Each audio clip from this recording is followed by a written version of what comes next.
Biomolecules कहते हैं। और ये बायोमॉलिक्यूल्स दो तरह के होते हैं, माइक्रो बायोमॉलिक्यूल्स और मैक्रो बायोमॉलिक्यूल्स। और बायोमॉलिक्यूल्स के कन्वर्सन को ही हम लोग मेटाबॉलिज्म कहते हैं। तो आइए आज हम लोग बात करते हैं बायोमॉलिक्यूल पर। बायोमॉलिक्यूल्स नामक चैप्टर में हमको ये 12 पॉइंट देखना है। पहला है how to analyse chemical composition, दूसरा है primary and secondary metabolites, bio macro molecules, protein, polysaccharide, nucleic acid, structure of protein, nature of bond linking monomer in a polymer, dynamic state of the body constituent, concept of metabolism, metabolic basis for the living state and enzyme. इन सारी बातों को तो हम लोग पढ़ते रहेंगे। आज सबसे पहले हम लोग देखेंगे क्या, how to analyse the chemical composition. यही अपना टॉपिक है, how to analyse chemical composition. कि किसी भी ऑब्जेक्ट, कोई भी लिविंग टिश्यू अगर आपको दिया जाए तो वो किस केमिकल से बने हुए हैं, ये बात आप कैसे जानेंगे कि how to analyse chemical composition. तो इसके लिए हमने देखिए 1,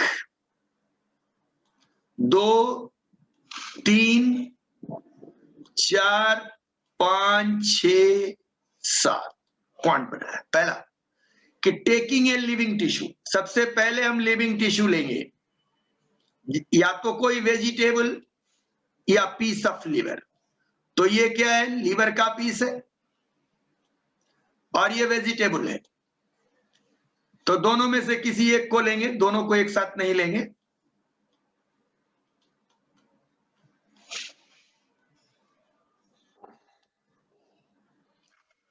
और इनको ग्राइंड करेंगे। तो ग्राइंड करने के लिए हमको मोर्टर और पिस्टल, ये ऑपरेटर से मोर्टर, खरल और मुसल, मोर्टर और पिस्टल, इसके अंदर हम इसको चूर करेंगे, ग्राइंड करेंगे। लेकिन चूर करने के लिए किसके साथ ग्राइंड करेंगे, उसमें मीडियम क्या देंगे, ट्राइक्लोरो एसिटिक एसिड। इसमें ट्राइक्लोरो एसिटिक एसिड डाल करके, लीवर के पीस को डाल के या कैरोट के पीस को डाल करके क्या करेंगे, मोर्टर और पिस्टल में इसको पेस्ट बनाएंगे। इस पेस्ट को हम लोग कहते हैं thick slurry.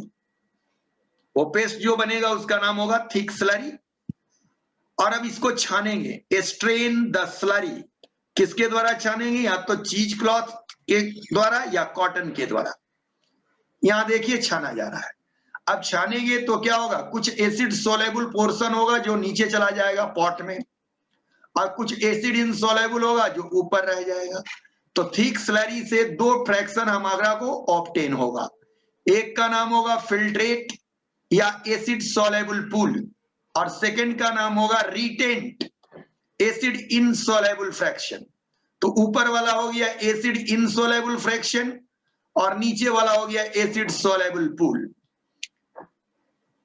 Thousand of organic compound या biomolecule is present in acid soluble pool. कि एसिड सोलेबल पूल में हजारों तरह के बायोमॉलिक्यूल्स होते हैं जो कि स्मॉलर इन साइज होते हैं। ये साइज में स्मॉल होते हैं। कैसा होते हैं, साइज में स्मॉल।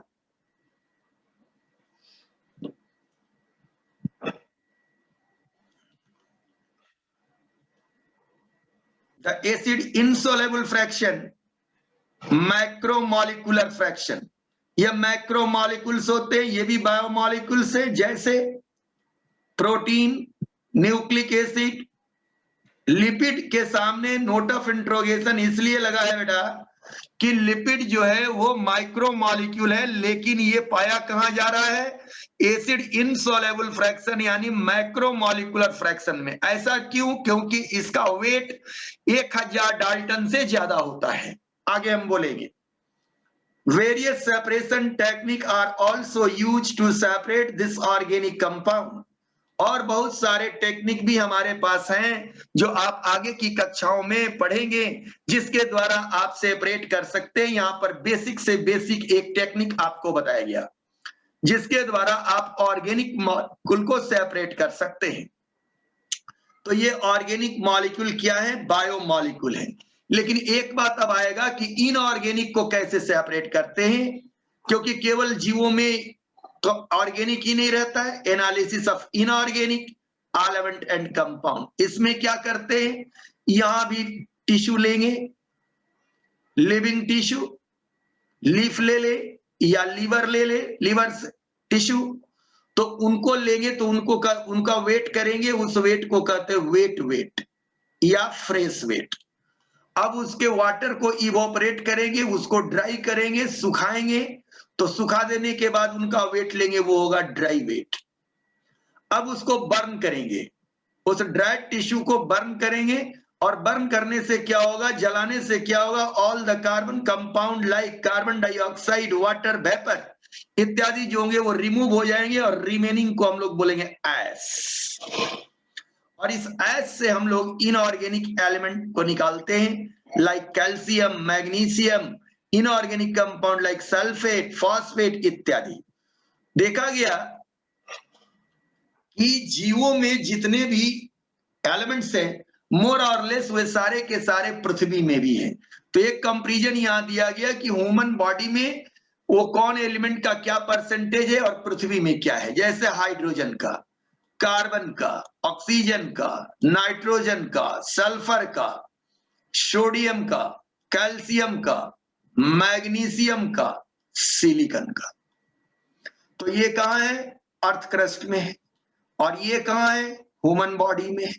यहां देखिए एक सिलिकॉन जो है निग्लिजिबल है, अर्थ में है लेकिन ह्यूमन बॉडी में नहीं है। अब है कि लिविंग में कौन कौन से इनऑर्गेनिक कंस्टिट्यूएंट, तो sodium, potassium, calcium, magnesium, water, और compound like NaCl, sodium calcium carbonate, phosphate, sulphate, ये सारे पाए जाते हैं। अब आइए इन सारी बातों को हम समराइज करें कि आपने बायोमॉलिक्यूल निकालने का तरीका क्या किया था। सबसे पहले grinding the living tissue with the trichloric acid and obtaining the thick slurry which is strained through the cheesecloth or the fine cotton। उससे क्या हुआ, दो कंपोनेंट बनाए, एक का नाम फिल्ट्रेट, दूसरा का नाम रिटेनेट। अब फिल्ट्रेट को क्या बोलते हैं, एसिड सोलेबल पूल, और रिटेनेट को क्या बोलते हैं, एसिड इनसोलेबल पूल। अब फिल्ट्रेट यानी एसिड सोलेबल पूल में जो बायोमॉलिक्यूल पाए जाते हैं उनको माइक्रो बायोमॉलिक्यूल, और एसिड इनसोलेबल पूल में पाया जाता है मैक्रो बायोमॉलिक्यूल्स। बातें आपने हमारी समझी होगी। आपको समझने में कहीं कोई किसी को दिक्कत नहीं हो रही है ना, ये बातें समझ में या नहीं? ठीक ठीक ठीक, चलिए। बायोमॉलिक्यूल, वही बात मैं फिर दोहरा रहा हूं कि बायोमॉलिक्यूल क्या है, दो तरह के, माइक्रो बायोमॉलिक्यूल और मैक्रो बायोमॉलिक्यूल्स। माइक्रो बायोमॉलिक्यूल है small size, low molecular weight, between 18 to 800 Dalton. अब लिपिड का जो लिपिड माइक्रो मॉलिक्यूल है, लेकिन उसका वेट क्या होता है, एबोव 1000 डाल्टन, इसलिए वो मैक्रो मॉलिक्यूल के ग्रुप में एसिड इनसोलेबल पूल में, एसिड इनसोलेबल में आता है। वैसे है वो माइक्रो। तो माइक्रो में कौन आया, मिनरल्स आए, गैस आए, वाटर आए, चलिए इनकी कोई बात नहीं है। काम का बात कौन आया, शुगर यानी मोनोसेकेराइड, शुगर का पॉलीमर कार्बोहाइड्रेट, एमिनो एसिड का पॉलीमर प्रोटीन, न्यूक्लियोटाइड का पॉलीमर न्यूक्लिक एसिड। ये large size high molecular weight above the 10,000 Dalton found in the acid insoluble pool. तो ये लोग कहां पाए जाते हैं, एसिड इनसोलेबल पूल में, इसलिए ये लोग मैक्रो मॉलिक्यूल या पॉलीमर कहलाएंगे। लेकिन प्रोटीन को लिपिड को छांटकर लिपिड पॉलीमर नहीं कहलाएगा, बार बार ध्यान दे रहे हैं। तो इस तरह से आप लोगों ने बायोमॉलिक्यूल समझा क्या है और कैसे उसको निकाला जाएगा। अब आइए हम बायोमॉलिक्यूल में सबसे पहले ये देखें कि बायोमॉलिक्यूल की कैरेक्टरिस्टिक क्या है। तो ये देखिए चार तरह के बायोमॉलिक्यूल्स हैं। पहला है कार्बोहाइड्रेट, तो ये पॉलीमर होगा, इसका मोनोमर होगा शुगर, ये प्रोटीन पॉलीमर होगा, मोनोमर एमिनो एसिड, लिपिड 3 तरह के, fat, oil, wax, steroid, nucleic acid 2 तरह के, डीएनए, आरएनए। अब क्या है, ये देखिए क्या है, न्यूक्लियोटाइड। न्यूक्लियोटाइड पॉलीमर बनाया डीएनए, डीएनए बनाया क्रोमोजोम, क्रोमोजोम बनाया न्यूक्लियस के अंदर। यानी ये जो माइक्रो मॉलिक्यूल है या माइक्रोबायो मॉलिक्यूल है वो पॉलीमर बनाते हैं, पॉलीमर सेल ऑर्गेनेल बनाता है और सेल ऑर्गेनेल सेल बनाता है। तो देखा आप क्यों बायो मॉलिक्यूल जरूरी है। फिर दूसरा क्या है, एमिनो एसिड। एमिनो एसिड क्या बनाया, प्रोटीन, प्रोटीन क्या बनाया, प्लाज्मा मेम्ब्रेन, लिपिड भी रहता है और प्लाज्मा मेम्ब्रेन। इसी तरह कार्बोहाइड्रेट या शुगर, शुगर मिलके क्या बनाया, सेलुलोज, सेलुलोज क्या बनाया, सेल वॉल। तो आप देख रहे हैं कि ये biomolecule, micro biomolecule, simple biomolecule, complex biomolecule का निर्माण कर रहे हैं। और कॉम्प्लेक्स बायोमॉलिक्यूल क्या कर रहे हैं, सेल ऑर्गेनेल्स बना रहे हैं। और सेल ऑर्गेनेल्स क्या बना रहे हैं, सेल। तो सेल पढ़ने से पहले इसीलिए बायोमॉलिक्यूल जानना आवश्यक है।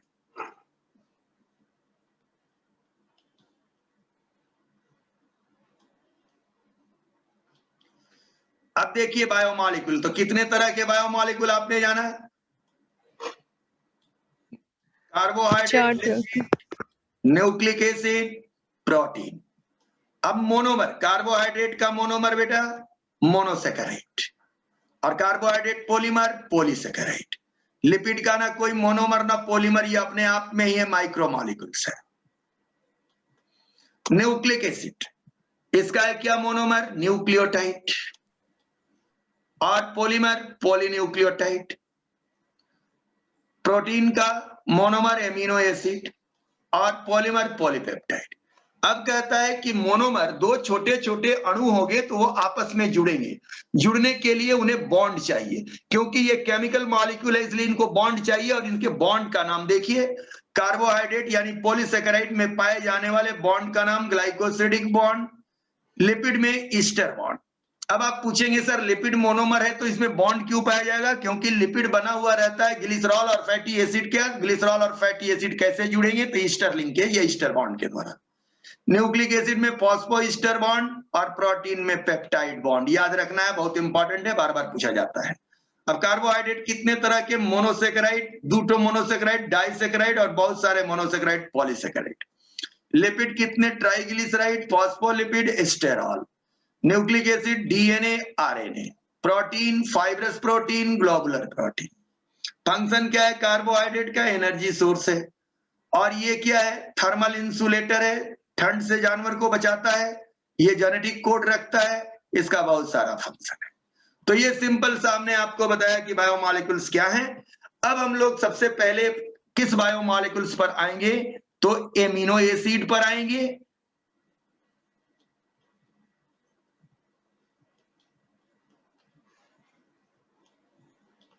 Amino acid,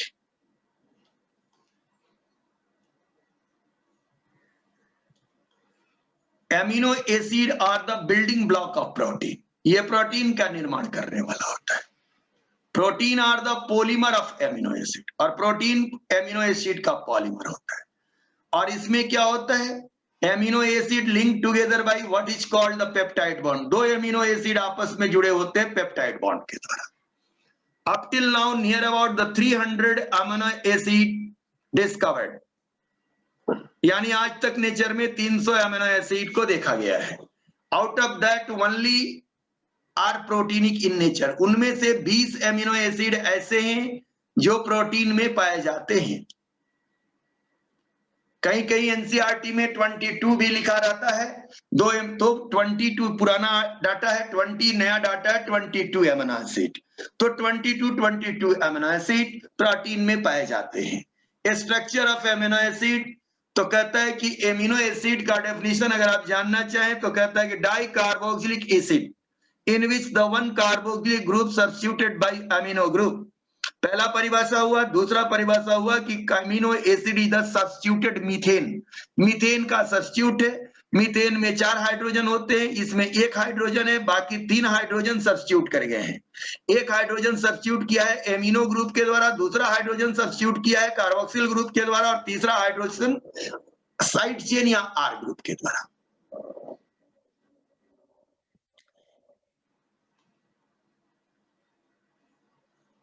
Each amino acid has 4 different group attached to alpha carbon. ये अल्फा कार्बन, तो जिसमें कार्बन से कौन अटैच है? Carboxylic group. दूसरा कौन है? Amino group.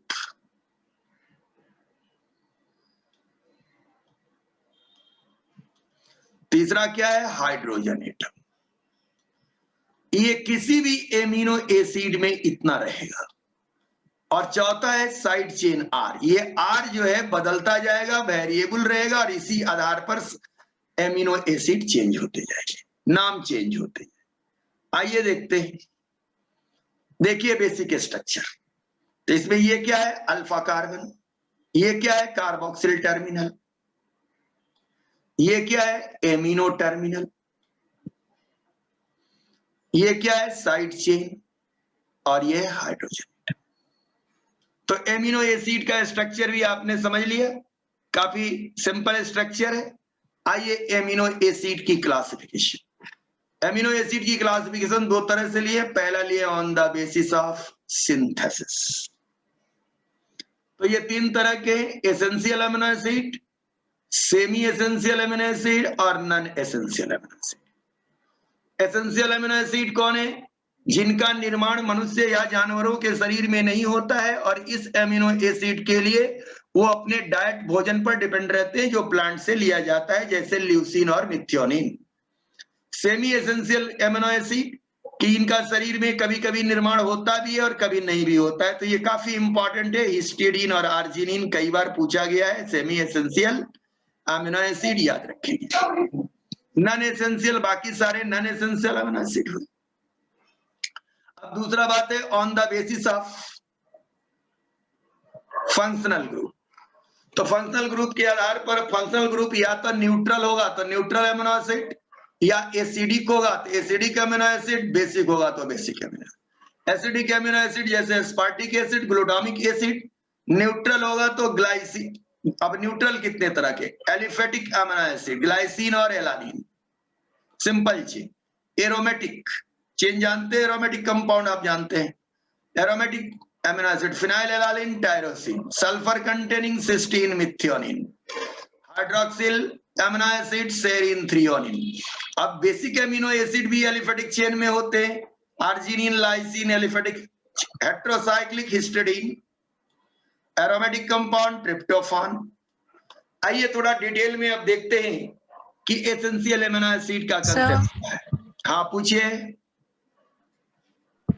सर ये सब याद करना होगा? जानना तो पड़ेगा आपको। लिस्ट है तो अगर एमिनो एसिड के लिस्ट अगर आप नहीं जानेंगे तो कैसे होगा? और रिमेम्बर भी करना होगा? हाँ बिल्कुल। याद करना क्या, इसको जानेंगे जानते जानते। अब देखिए कैसे हम याद करा देते हैं, अभी तुरंत का तुरंत याद करा देते हैं। आइए देखिए।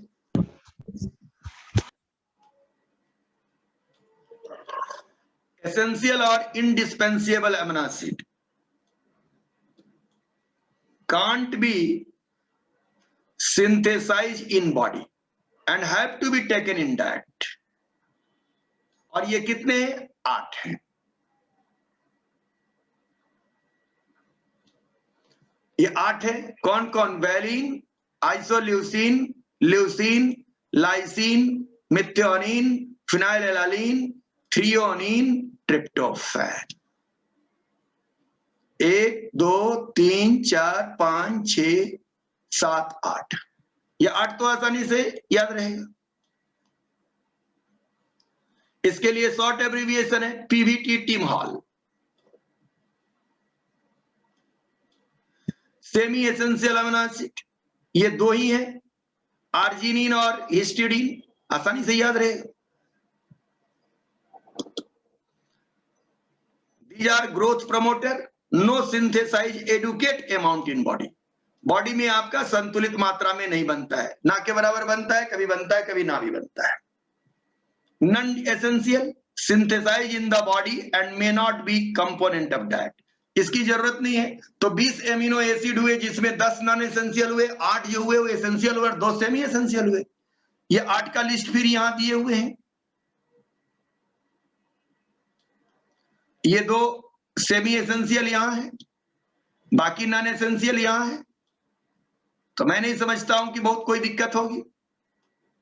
क्या दिक्कत होगी? No sir. चलिए,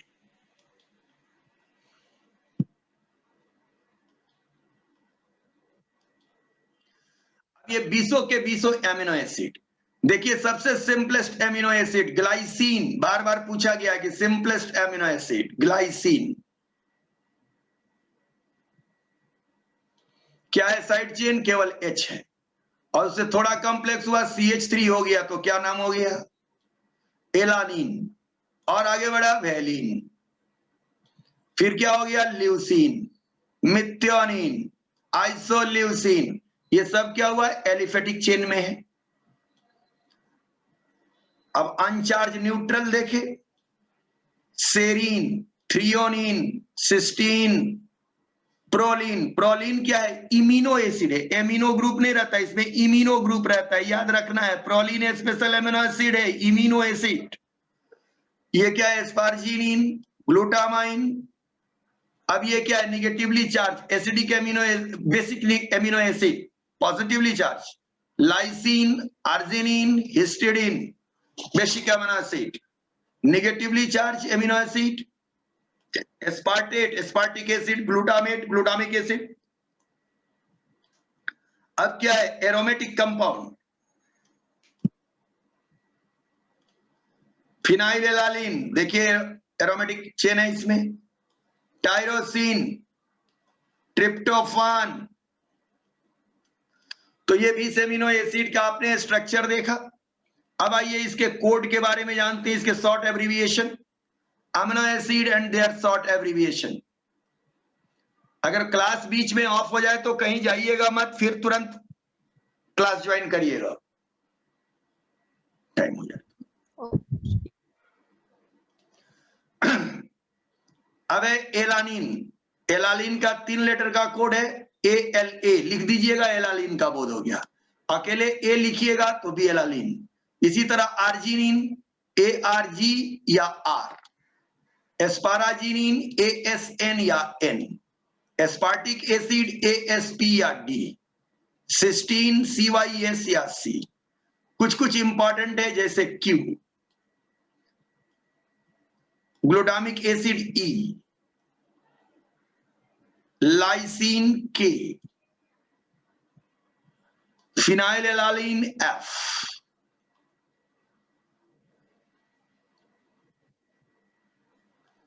tryptophan W, tyrosine Y, glutamic acid Z, एस्पाराजिनिन B। तो ये एब्रिविएशन है, इसको भी आपको याद रखना चाहिए, क्योंकि आप जानते हैं कि बायोलॉजी में भी आपको ये पढ़ना है, केमिस्ट्री में भी पढ़ना, आगे 12 में भी पढ़ना है। अब आते हैं property of amino acid, structure के बाद, क्लासिफिकेशन के बाद प्रॉपर्टी ऑफ अमीनो एसिड। पहला physical property, amphoteric property. Amphoteric का मतलब होता है कि वैसा मॉलिक्यूल जो हाइब्रिड हो, पॉजिटिवली चार्ज भी हो और नेगेटिवली चार्ज भी हो। इन सॉल्यूशन के अंदर amino acid behave as a acid and alkali due to presence of acidic group and basic group. On complete ionization of the neutral amino acid, it act as a dipolar ion. Dipolar ion यानी दोनों pole हो, उसको positively charge हो, negatively charge हो। Dipolar ion is called zwitter ion. बार बार पूछा जाता है कि ज्वीटर आयन क्या है?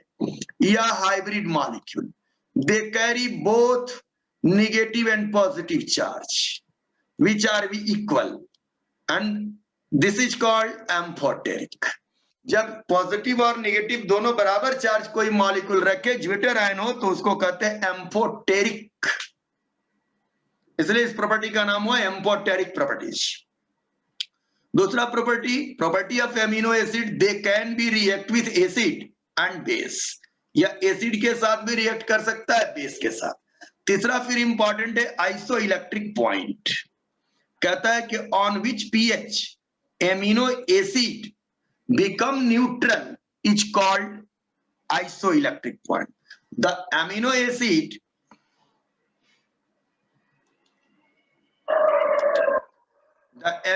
acid carry no net charge. All the group are ionized, but the charge will cancel each other. Therefore, at isoelectric point, किस पॉइंट को isoelectric point, तो समझ गए आप लोग isoelectric point क्या है?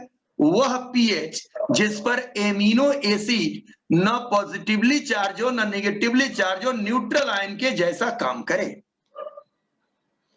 There is no mobility in electric field. Isoelectric point में इलेक्ट्रिकल फील्ड में ना वो पॉजिटिव की ओर जाएगा न नेगेटिव की, ना एनायन के तरह काम करेगा ना कैटायन के। Also solubility and buffering capacity will be minimum.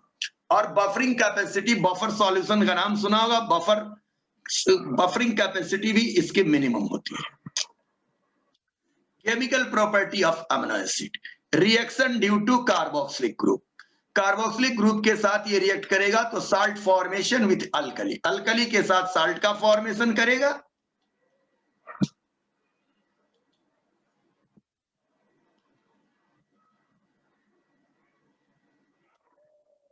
Easter formation with the alcohol, alcohol के साथ ईस्टर, और amide formation with amino group and decarboxylation. आप लोग समझते हैं डी कार्बोक्साइलेशन क्या है? No, sir. हाँ, removal of carbon dioxide is called decarboxylation. तो डी फॉस्फोराइलेशन का मतलब क्या होगा? Removal of phosphate. Deamination का मतलब क्या होगा? Removal of amine. Reaction due to the amino group, amino group से क्या होगा इसका? Deamination. And reaction with ninhydrin. तो डी एमिनेशन भी आप लोगों ने समझा कि डी एमिनेशन, फिर से बोले। No, sir, समझ गया। तो डी एमिनेशन क्या? डी कार्बोक्साइलेशन। अब नीन हाइड्रीन रिएजेंट क्या है इसके बारे में थोड़ा बात करें। नीन एमिनो एसिड नेचुरली कलरलेस होता है, नीन हाइड्रीन के द्वारा एमिनो एसिड को डिटेक्ट किया जाता है। नीन hydrin reagent react with amino group of amino acid and yield blue color. The intensity of the blue color indicate quantity of amino acid. तो एमिनो एसिड को अगर नीन हाइड्रीन के द्वारा ट्रीट किया जाए तो कैसा कलर देगा? ब्लू। लेकिन अभी बताया था एक इम्यूनो एसिड यानी प्रोलीन, पीछे, अगर प्रोलीन को अगर हम लोग नीन हाइड्रीन से ट्रीट करें तो वो येलो कलर देता है। कैसा कलर देता है? Yellow. Nin iodine can react with amino acid as proline but give rise yellow color.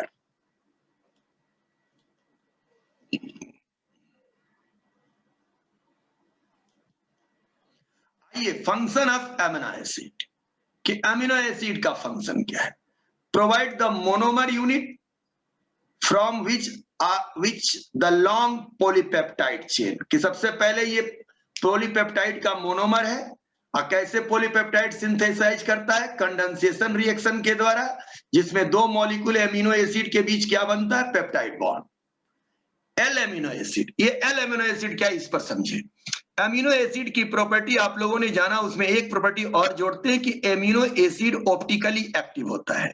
जो कंपाउंड ऑप्टिकली एक्टिव होता है, अगर उसका एक्वस सॉल्यूशन बना करके प्लेन पोलराइज लाइट दिया जाए तो या तो वो लेफ्ट के, उसकी लाइट जो है वो लेफ्ट की ओर मुड़ती है या राइट की ओर मुड़ती है। आप लोगों ने ऐसा जाना होगा। तो इसको हम लोग कहते हैं ऑप्टिकल एक्टिव कंपाउंड। तो ग्लाइसिन को छोड़कर बाकी amino acid optically active compound होते हैं, और ये दो तरह के आइसोमर बनाते हैं, एल आइसोमर और डी आइसोमर। एल आइसोमर मतलब लीवो रोटेटरी आइसोमर, और डी आइसोमर मतलब डेक्स्ट्रो रोटेटरी आइसोमर। तो ये दोनों आइसोमर बनते हैं, लेकिन बायोलॉजिकल वर्ल्ड में एमिनो एसिड के एल आइसोमर ही पाया जाता है। जहां भी एमिनो एसिड आपको मिलेगा वो एल फॉर्म में होगा, तो L amino acid. Amino acid and their derivative participate in cellular function। Cellular function में पार्टिसिपेट करते हैं, नर्व ट्रांसमिशन, नर्व इंपल्स के ट्रांसमिशन में भाग लेते हैं, biosynthesis of porphyrin. Porphyrin ring क्या होता है इससे हम लोग आगे जानेंगे। पोरफायरिन रिंग से ही क्लोरोफिल बनता है और हीमोग्लोबिन बनता है। सिंथेसिस ऑफ प्यूरिन, प्यूरिन और पायरिमिडिन नाइट्रोजनस बेस है, डीएनए और आरएनए में पाया जाता है। Synthesis of urea. Short polymer amino acid called polypeptide perform prominent role in the neuroendocrine system। ये polypeptide क्या करते हैं? हार्मोन बनाने का काम करते हैं, हार्मोन रिलीजिंग फैक्टर बनाते हैं, न्यूरोट्रांसमीटर भी बनाते हैं। ये इनका जनरल फंक्शन था। आइए कुछ स्पेशल फंक्शन जो बार बार पूछा जाता है उन पर चर्चा करें। Gamma amino butyric acid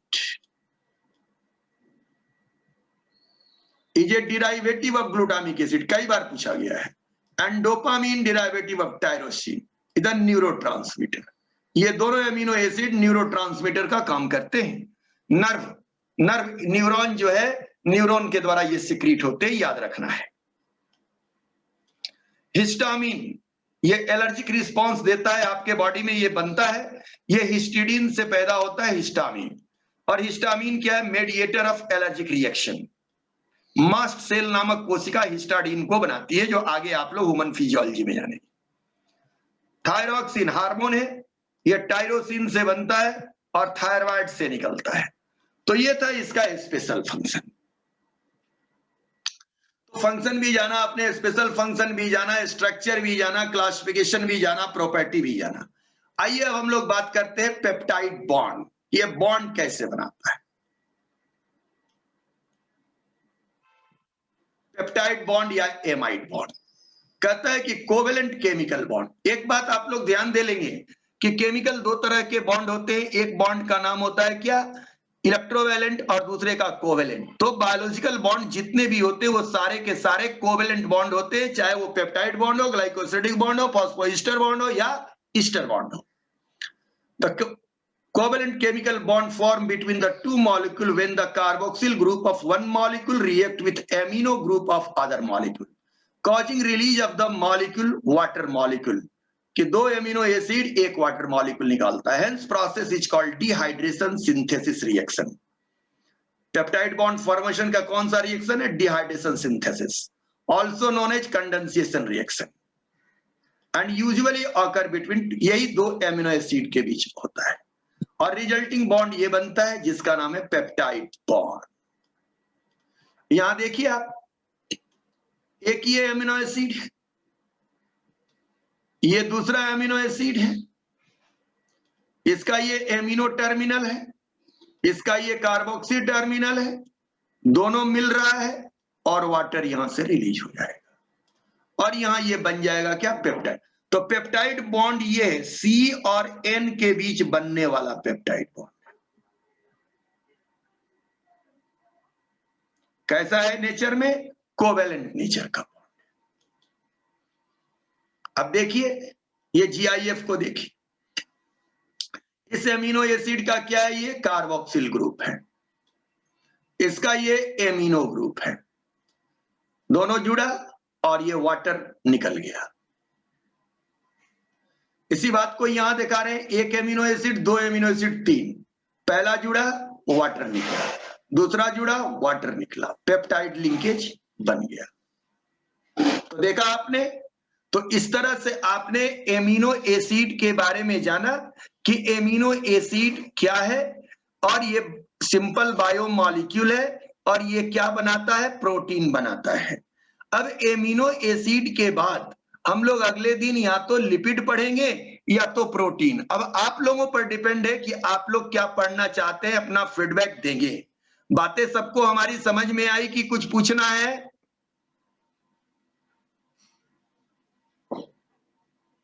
sir imino acid क्या है कल बता दीजिए। प्रोलीन जो है उसमें एमिनो ग्रुप नहीं, उसमें साइड चेन इमिनो ग्रुप पाया जाता है, इसलिए प्रोलीन को हम लोग इमिनो एसिड कहते हैं और बाकी एमिनो को एमिनो एसिड कहते हैं, बाकी एमिनो एसिड को। और कोई सवाल?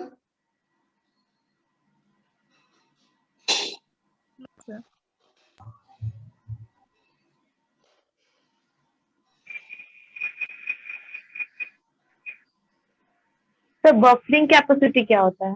जब भी कोई न्यूट्रल बनाते हैं आप, जब भी कोई न्यूट्रल सॉल्यूशन होता है तो वो क्या करता है ना, अगर उसमें एसिड मिलाइए तो भी न्यूट्रल रहेगा और बेस मिलाइए तो भी न्यूट्रल रहेगा, जिसको हम लोग कहते हैं बफर सॉल्यूशन।